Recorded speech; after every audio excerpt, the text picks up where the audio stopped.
आदरणीय साथियों एवं आदरणीय बहनों, प्रणाम। हम सब बहुत सौभाग्यशाली हैं कि हमें डॉक्टर डॉक्टर श्रमण भगवान महावीर स्वामी का 2620वां जन्म कल्याणक मनाने का सुअवसर प्राप्त हुआ है। मैं डॉक्टर क्यों कह रहा हूँ, इसे आप समझ जाइए कि उनके मुकाबले का कोई डॉक्टर हुआ ही नहीं है। उन्होंने न केवल बीमारियों के कारण बताए बल्कि बीमारियों के उपचार भी बताए, और ऐसे उपचार और ऐसे कारण जो आज भी विज्ञान की कसौटी पर खरे हैं। विज्ञान उनसे आगे बढ़ कर के नहीं है। जितने भी डॉक्टर हैं, जितनी भी मेडिकल साइंस है, या जितना भी आयुर्वेद है, या जितना भी आप परंपरागत घरेलू उपचार कर रहे हैं, सब उसके बाद में है। बीमारियों के जो 9 कारण भगवान ने बताए वे आज भी यथावत हैं और आज भी उनका महत्व यथावत है। सभी लोग लोगस्य पढ़ते हैं, लोगस्य का पाठ करते हैं। लोगस्य का पाठ करते हैं, लेकिन ये नहीं जानते कि लोगस्य के अंदर क्या है। मैं इसकी चर्चा करूं उसके पहले थोड़ी सी भूमिका के रूप में 10 सेकंड के अंदर बता देता हूं कि इस समय में हम भगवान महावीर का 2620वां जन्म कल्याणक मना रहे हैं। और ये तो आप सभी प्राय जानते ही हैं कि प्रभु महावीर का जन्म वैशाली गणराज्य के कुंडलपुर में हुआ, जो बिहार में स्थित है। माता तृष्णा ने 14 स्वप्न देखे। उनके पिता सिद्धार्थ थे, भाई नंदीवर्धन थे। प्रभु ने 30 वर्ष की अवस्था में संयम ग्रहण किया, 12.5 वर्ष तक घोर तपश्चर्या की और फिर केवल ज्ञान प्राप्त किया, तीर्थ की स्थापना की। इसके बाद 30 वर्ष तक ग्रामानुग्राम विचरण करते हुए उन्होंने मोक्ष मार्ग का उपदेश दिया, देशना दी, और उसके पश्चात उन्होंने निर्वाण प्राप्त किया। वे हमारे 24वें तीर्थंकर हुए। यह सब तो आप वर्षों से सुनते आ रहे हैं, और मैं भी यदि यही सब कहूँगा तो शायद आपको रुचिकर नहीं लगेगा।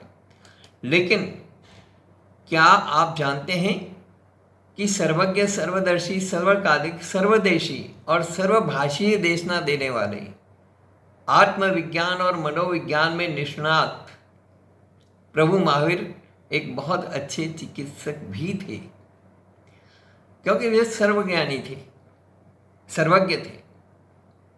वे उच्च कोटि के डॉक्टर थे और उन्होंने बीमारियों के 9 कारण बताए।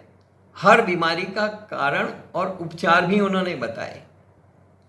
उपचार के लिए बहुत सारे ग्रंथों की रचना हुई जो गणधरों ने की प्रभु महावीर का उपदेश सुन करके।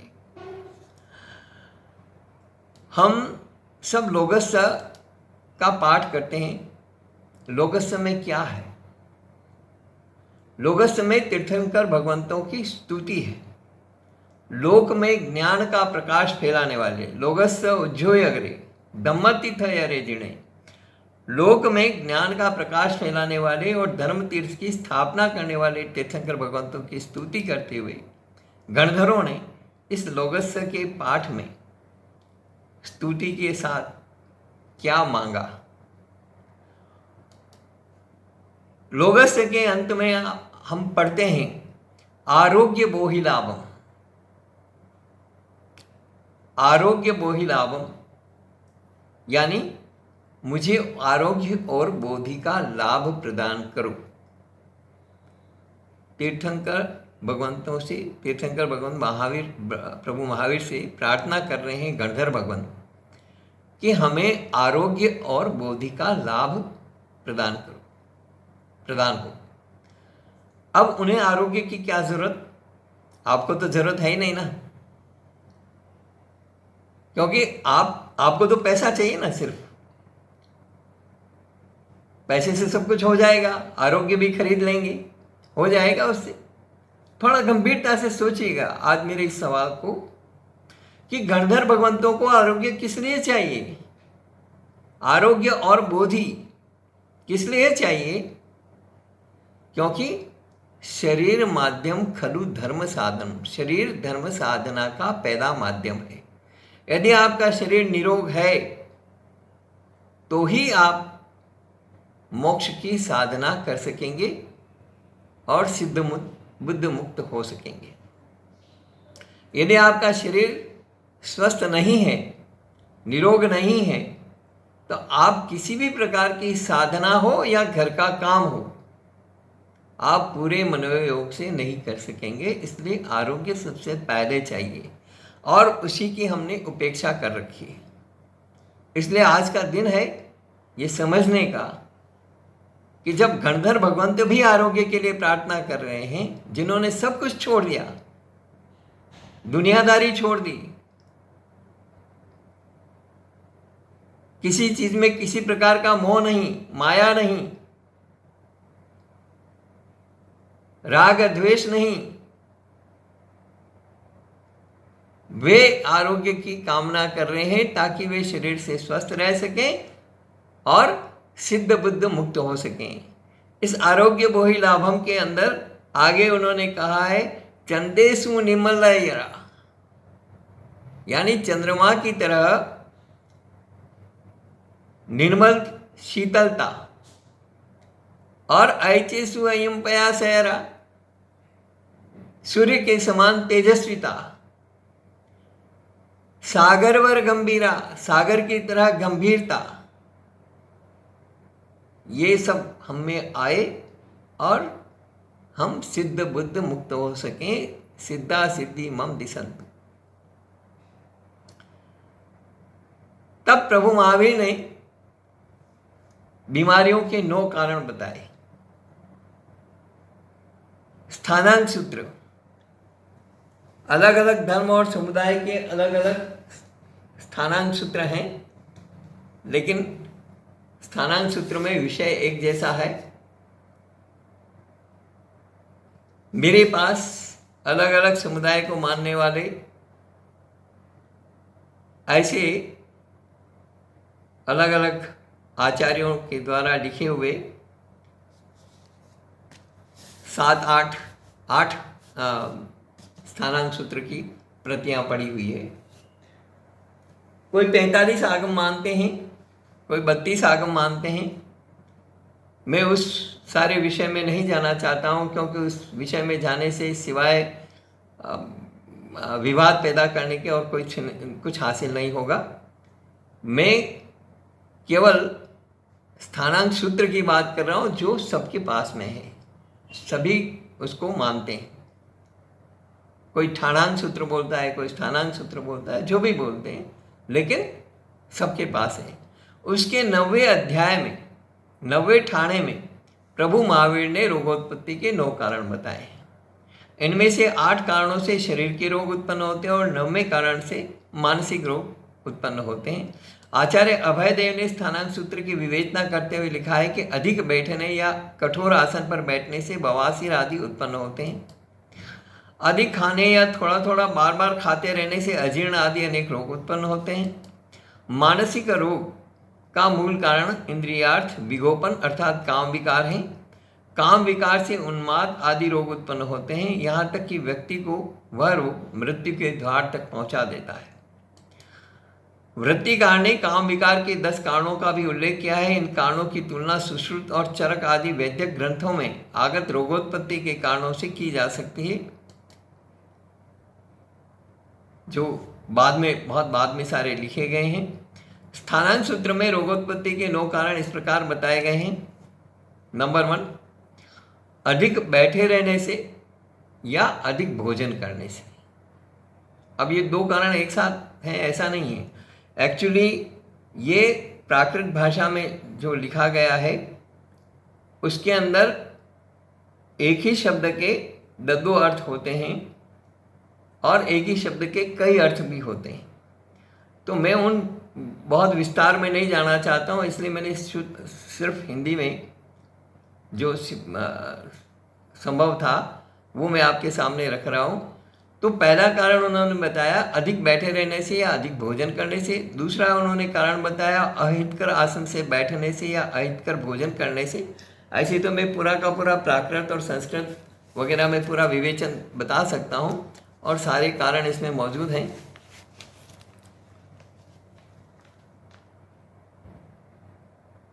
तो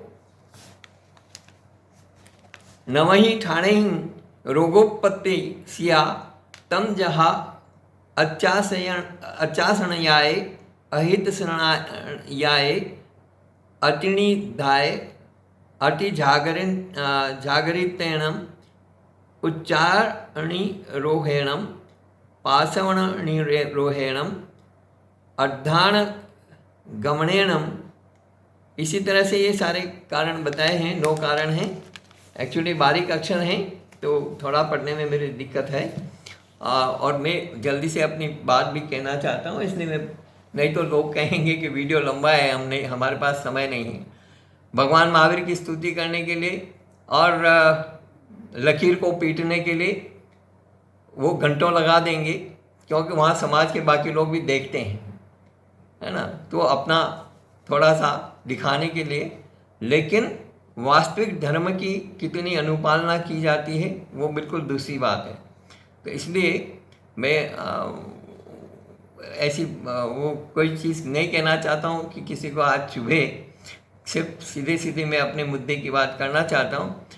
तो दूसरा जो अहितकर आसन से बैठने से या अहितकर भोजन करने से, तीसरा अधिक नींद लेने से, चौथा अधिक जागने से, पांचवा उच्चार यानी मल का निरोध करने से, और छठा प्रस्रवण यानी मूत्र का वेग रोकने से, सातवां अधिक मार्ग गमन से, आठवां भोजन की प्रतिकूलता से, और नौवां है काम विकारों व मानसिक विकारों के कारण रोगोत्पत्ति होती है।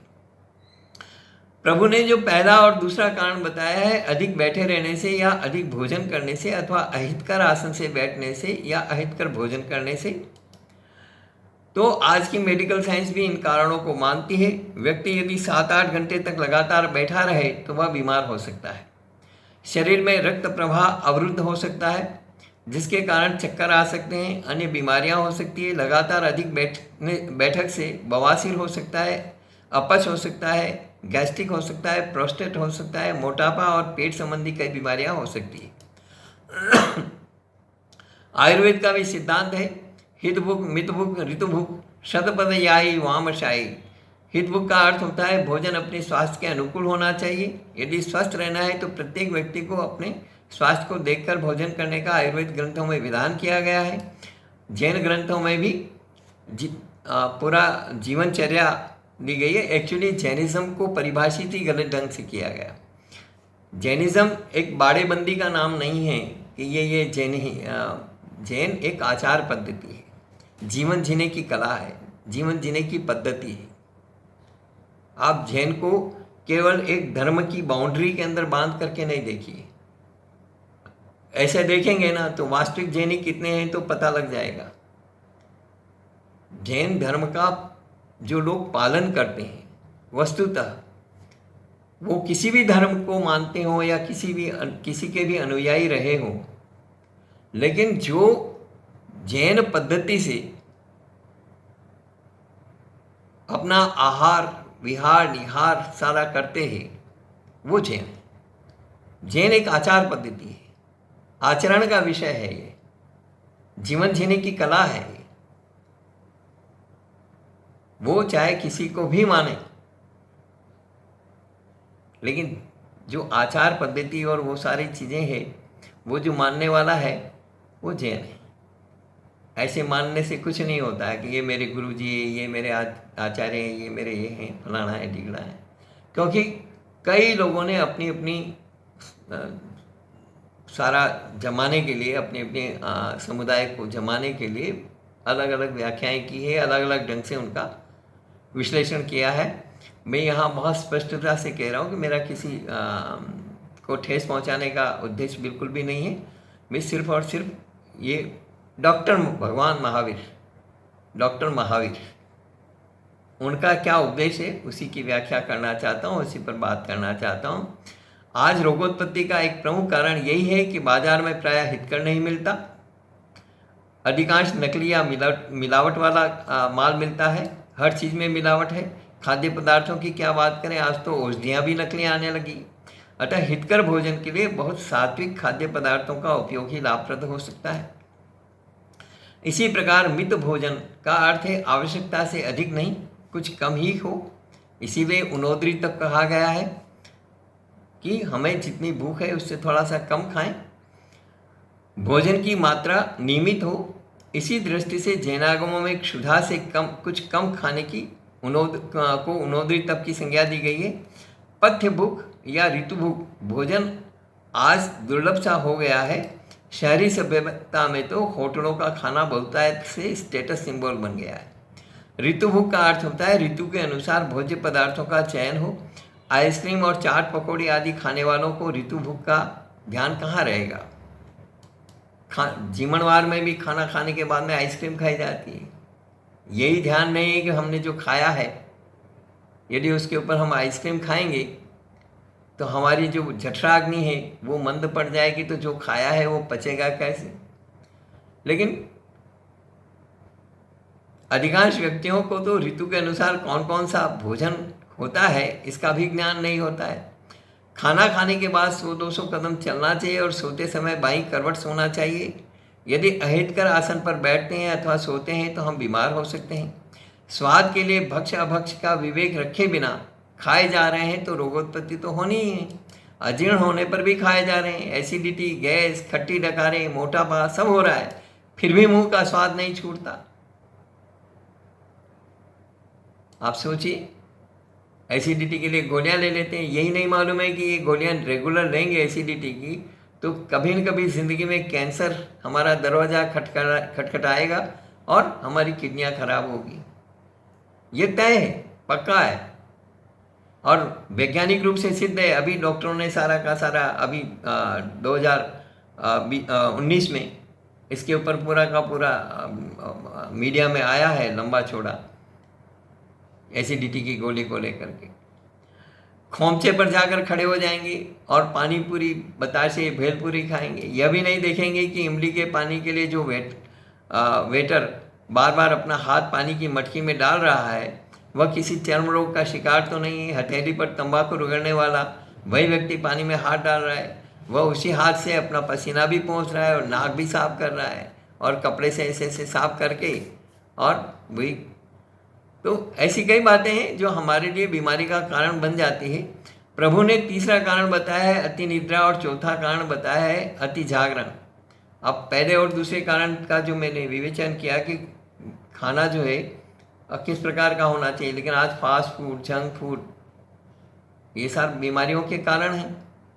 आपकी इम्यूनिटी को कमज़ोर कर रहे हैं और उनमें MSG मिला हुआ होता है, मोनोसोडियम ग्लूटामेट, जो आपका स्वाद बदल देता है। बच्चों को फिर बाहर का खाना ही अच्छा लगता है, घर का खाना अच्छा नहीं लगता है। तो ऐसे बहुत सारे चीज़ें हैं जो आज भी वो सब प्रासंगिक है। प्रभु ने तीसरा कारण बताया अति निद्रा और चौथा कारण बताया है अति जागरण। बहुत अधिक सोना और बहुत अधिक जागना भी बीमारियों को निमंत्रण देना है। इससे पेट संबंधी और मानसिक विकृतियों से जुड़ी कई प्रकार की बीमारियां हो सकती है जो न केवल आपके शरीर को बल्कि आपकी आत्मा को भी मलिन बना दे। रोग की सहन शक्ति न हो तो जीवन में विषमता आती है। यह विषमता आत्मा की बीमारी है। यह शरीर व्याधियों का घर है और यही शरीर धर्म का पहला साधन है। यह आपके विवेक पर है कि आप इसे बीमारी का आशियाना बनाना चाहते हैं अथवा धर्म का माध्यम। कहते हैं इस शरीर में 3.5 करोड़ रोम हैं और एक एक रोम में 2.25 रोग हैं। इसीलिए कहा है कि शरीरम खलु व्याधि मंदिरम। यह शरीर व्याधियों का मंदिर है, बीमारियों का घर है।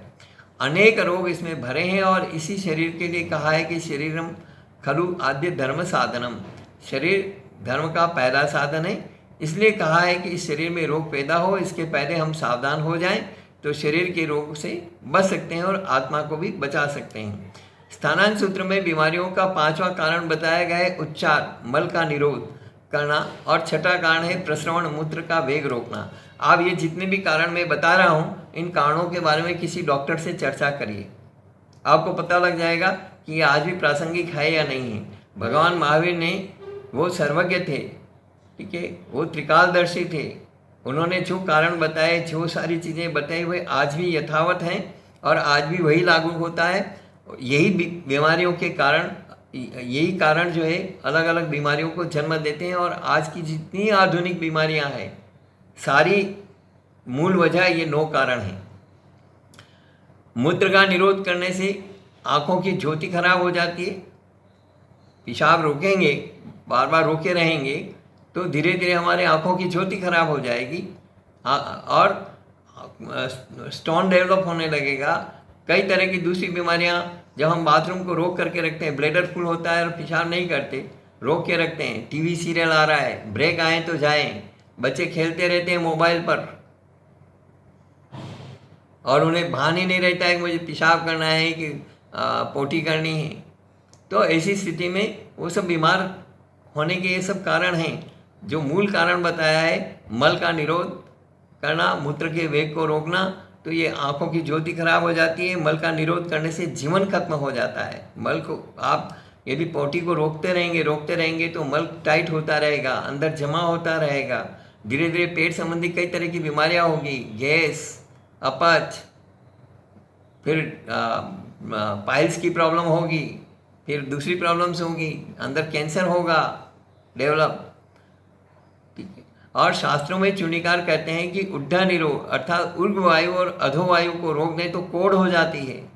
वैसे 5 प्रकार की वायु बताई गई है, लेकिन डकार ऊर्ध्व वायु ऊपर की तरफ प्रवाहमान और नीचे की तरफ प्रवाहमान गैस अधो वायु कहिए, उसे रोक दो तो कोढ़ हो जाती है। शुक्र का निरोध, वासना के आवेग का निरोध कर रहे हैं तो नपुंसकता आ सकती है। अनेक प्रकार के आवेग बताए गए हैं, छींक, वायु, दस्त, पेशाब, खांसी आदि आवेग बताए गए हैं। इन आवेगों को रोकने से रोगोत्पत्ति होती है। गैस शरीर के किसी भी हिस्से में पहुंच करके वहां दर्द पैदा कर सकती है, यहाँ तक कि हार्ट को भी पंचर कर सकती है। गैस के कारण प्रायः सीने में दर्द, पीठ में और कमर में दर्द, कंधों में दर्द होना आम बात है। गैस का निस्तारण नहीं होने पर वह अंदर ही अंदर किसी भी गंभीर रोग को जन्म दे सकती है। गैस निस्तारण की बहुत सारी टेक्निक्स हैं। इसके लिए प्रेशर पॉइंट्स व व्यायाम सीखना चाहिए। टीवी सीरियल और फिल्म देखते समय आप क्या करते हैं? आपके बच्चे कार्टून चैनल्स या सीरियल देखते समय क्या करते हैं? न खाने पीने का होश रहता है और न पेशाब करने का। खाना खाते समय भी ध्यान टीवी की ओर ही रहता है। रोगोत्पत्ति का 7वां कारण बताया गया है अतिगमन, यानी अतिपथ चलना, जिसे 12 महीनों के 12 कल्प बताए गए हैं।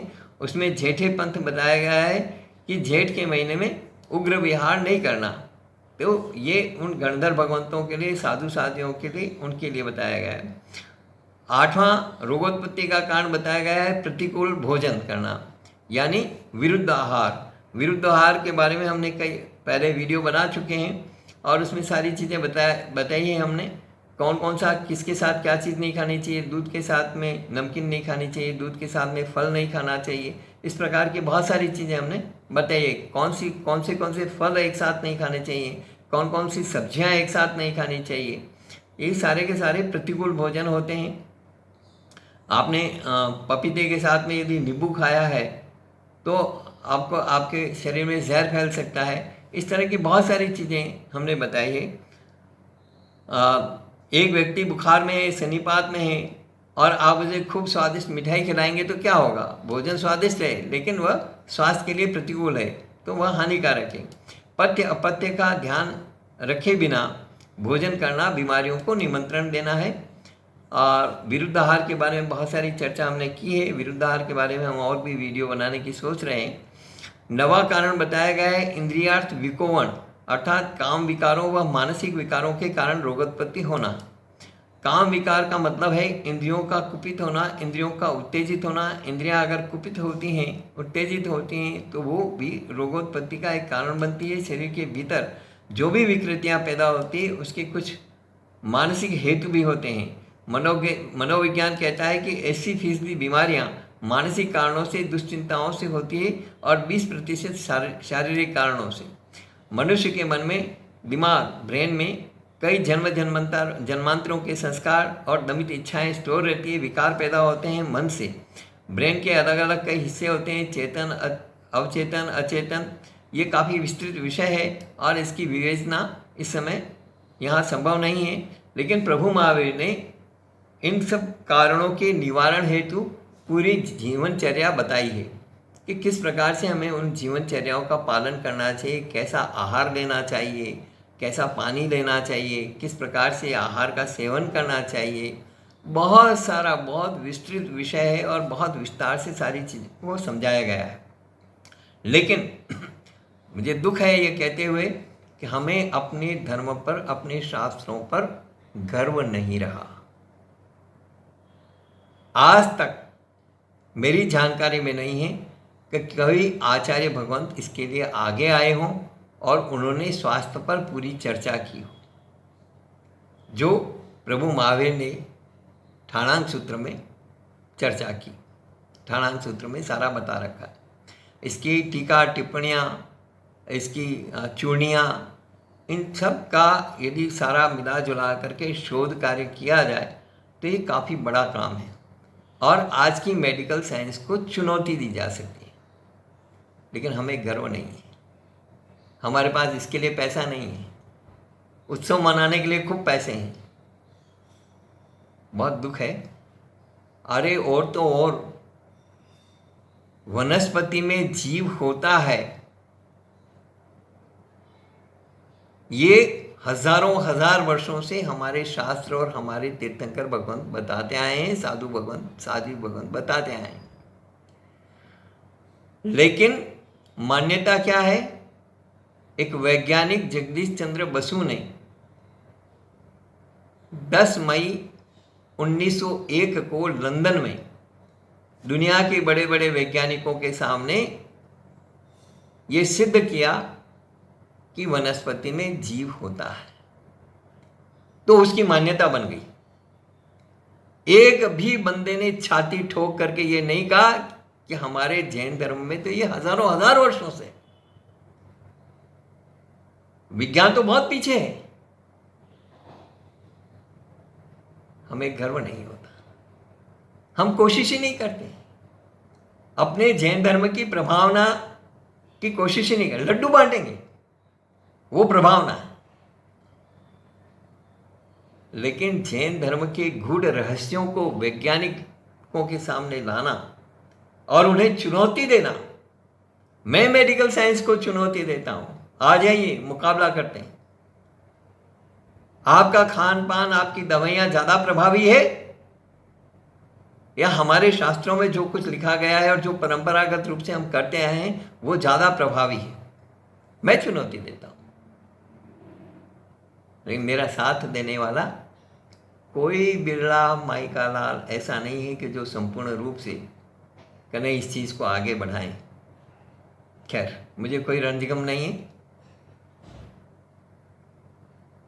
मेरे पर देवगुरु धर्म की कृपा है और मैं जितना अपना प्रयास कर सकता हूँ, मैं पूरी दुनिया को बदलने का ठेका नहीं ले सकता, लेकिन जितना मैं प्रयास कर सकता हूँ मैं करता हूँ, मुझे उसमें संतोष है, आत्मसंतोष है।